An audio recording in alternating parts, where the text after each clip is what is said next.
Thanks for staying with us. This is Newsline, and we're talking about whether Hong Kong is facing social unrest. With me is Mr. James Tien, a businessman, a politician, and the former head of the business-friendly Liberal Party, although I don't think you like that tag very much. No, that's okay. It's just an okay I would tag. rather describe Liberal Party as one who represents business principle.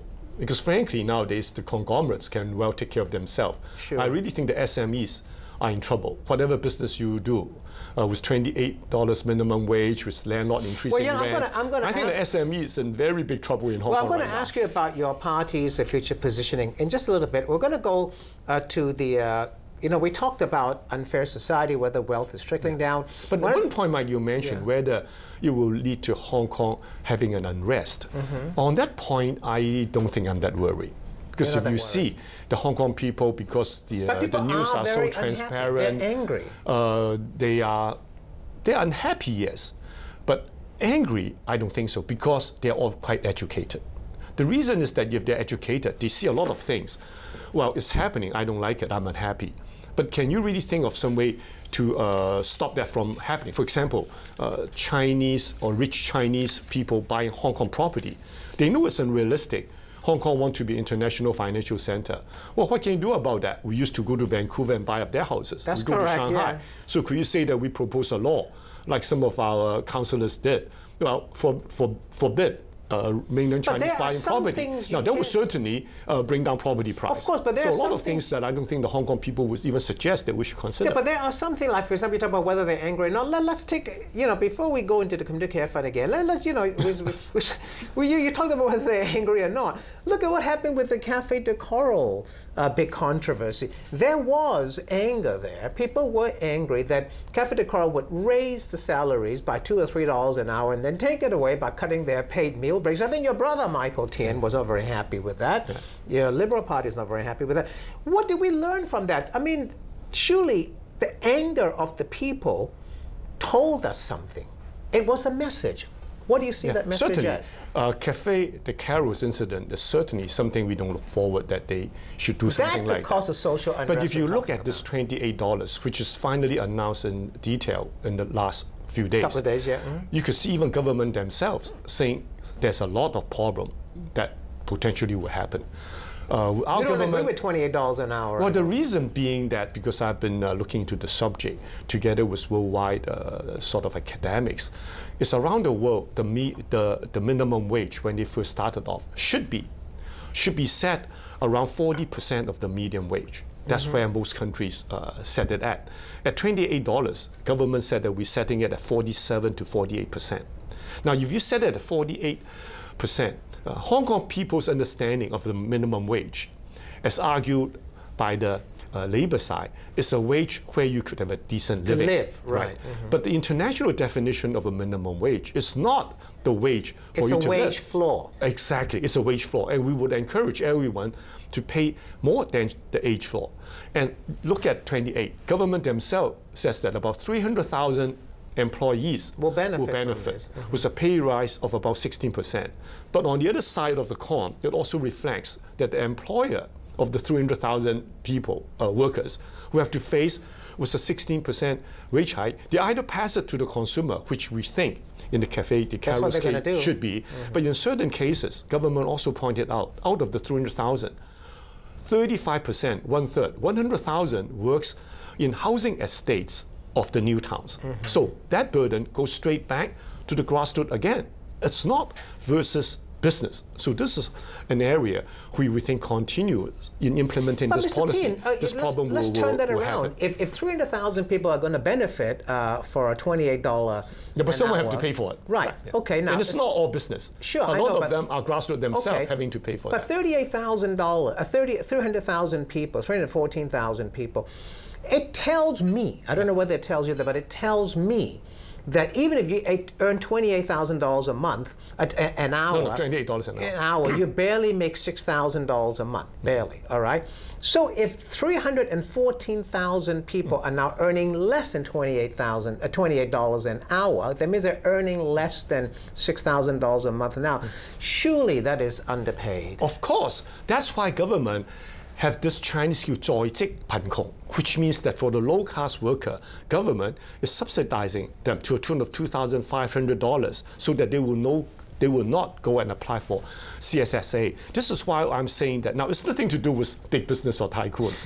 The Chamber of Commerce have no objection. Cafe de Coral is big business, and they were paying $22 an hour. Well, I would not call them a big business in our Pretty sense big. of a It's the big largest business. fast food chain in Hong Kong. Yes, okay, that is a good example that you quoted.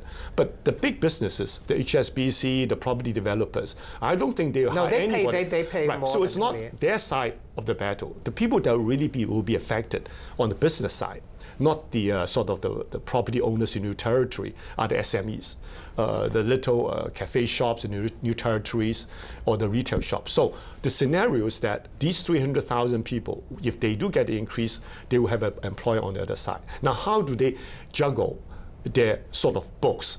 Can you really reduce some expenditure? And the expenditure to be reduced should certainly not involve labor. For example, if you used to give them bonus, are they going to take the bonus away? If they actually give them sort of transport subsidy, oh, you come to Central, you live in Sheung, I give you $10 a day, are they going to take that away? So a lot of these little things that in the old days to recruit workers, instead of paying a wage, they all compete each other. Mm-hmm. Now, are they going to take those away? And if they think about it, I think this is going to be very divisive. A lot of workers will argue that I should get 28, but nothing else should be adjusted.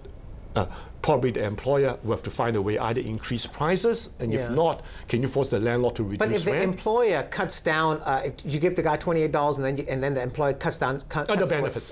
You know, other benefits like what Cafe de Coral tried to do. But I think in real life, there has got to be a moral line somewhere, isn't there? There certainly is. You can say let the market decide, but the market can decide as far as possible. But there has got to be a moral line. Sorry, Michael, I don't agree with you to use the word let the market decide, because using that line doesn't help the workers. If you say let the market decide, no, I'm not saying it. All the restaurant owners decide to say that you've let the market decide.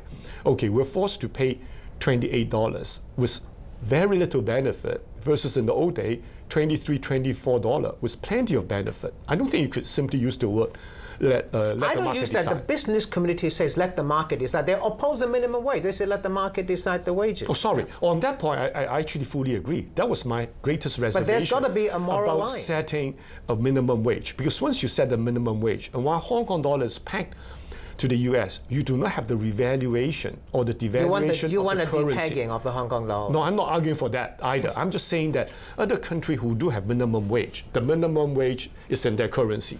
Thailand have a minimum wage, it's in baht. So when the economy is strong or bad, they could adjust the currency. Now, we don't have that flexibility. Sure. So when we have a minimum wage, it is in fact riding along with the American economy. I've just got a few minutes left. I'm going to ask you two things. I want to get to the community care fund, but I want to ask you, are you sickened by the high property prices? We touched on that earlier. Are you sickened by it? I'm worried about it. But are you sickened that prices go up, the developers charge so much, they give you less than what you pay for? Okay, if you're sick, Mike, sickened by it. If we do that, you've used the word, if we're sick, we better have a solution. Do you have a solution? I don't know, do you? You're a businessman, don't think so. You're a property developer. No, the reason I don't think there's a solution, firstly, government doesn't have enough land in Hong Kong. And secondly, you cannot allow foreigners to come and buy our property. You don't think they should be allowed? I don't think government should come up with a policy to say that, well, we'll stop foreigners. You don't want to ban foreigners from buying? No, I don't think it's workable. For example, could anyone from London So you're saying we're stuck with high property prices forever and ever? We're pegged to US dollar. US dollar is weak. American government's printing a lot of money. So you see no solution? Exactly. I'm not saying that we should not find one. And the government solutions right now it's not going to work.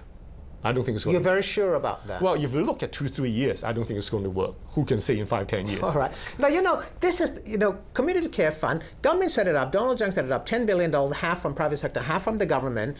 And it was a way to ease the tension we've been talking about. Throughout this program, people are unhappy, so they want to help the underprivileged people. $10 billion. But so far, only the property developers have donated money to this. Surely, you know why? Because tell me why. The chief executive only called the 7 of them to a meeting and asked them to pay up. He didn't ask other people to contribute. I'm the first one. Did he call you? Certainly not.